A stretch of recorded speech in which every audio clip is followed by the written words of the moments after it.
চাকলায় ধামে বাবা লোকনাথ ব্রহ্মচারীর আবির্ভাব উৎসব মহাসমারোহে ধুমধামের সাথে পালিত হলো। দেগঙ্গার চাকলা মন্দিরে মহাসমারোহে পালিত হলো লোকনাথ ব্রহ্মচারীর 295তম আবির্ভাব উৎসব।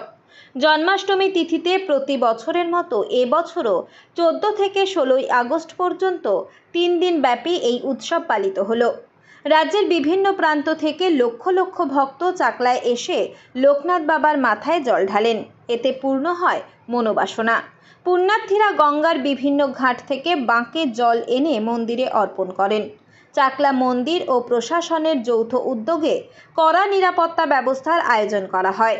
বারাসাত পুলিশ জেলার ব্যবস্থাপনায় মোতায়েন রয়েছে পর্যাপ্ত পুলিশ বাহিনী, বাঁশের ব্যারিকেড, সিসিটিভি নজরদারি ও আলোকসজ্জা।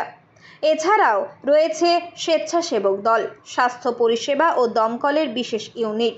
এই উৎসব শুধু ধর্মীয় অনুভূতির বহিঃপ্রকাশ নয়, বরং এক ঐতিহ্যবাহী সাংস্কৃতিক মিলন ক্ষেত্র হিসেবেও পরিণত হয়েছে।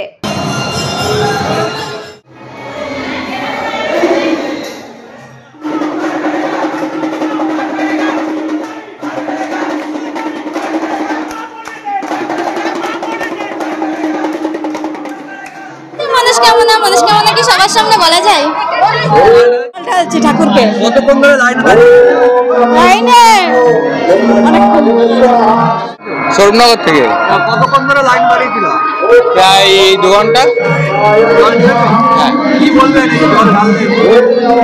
বাবাকে বলবো সুস্থ রাখুক, ভালো রাখুক, প্রতি বছর যেন বাবার দুয়ারে বাবার চরণে এসে থাকতে পারি, নিজের মনস্কামনা পূর্ণ হোক, সবার ভালো রাখুক, তারাও যেন সুস্থ থাকে, ভালো থাকে, এটাই কামনা করব।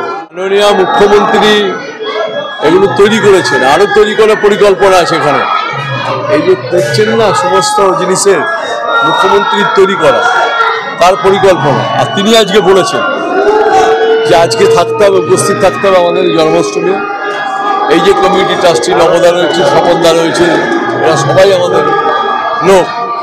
এটাকে ভালো করে মন্দিরটাকে আরো তীর্থক্ষেত্রে পরিণত করতে হবে, যেটা বাংলার বিভিন্ন জায়গা থেকে যেন আসে, ভারতবর্ষের বাইরে থেকে যেন লোক আসে এখানে এই চাকলায় দেখতে, এমনভাবে চাকলাকে তৈরি করতে হবে। এই গরমে একটু স্বস্তি পেতে আজই আসুন মনজিনিসে, যেখানে একই ছাদের তলায় পেয়ে যাবেন 100-র বেশি ভ্যারাইটিস আইসক্রিম সহ কেক, পেস্ট্রি, বার্গার এবং বিভিন্ন মুখরোচক খাবার। বিভিন্ন অনুষ্ঠানের জন্য অতিথি আপ্যায়নে হাজির ফুলিয়া ট্রেকার স্ট্যান্ডের বিপরীতে মনজিনিস।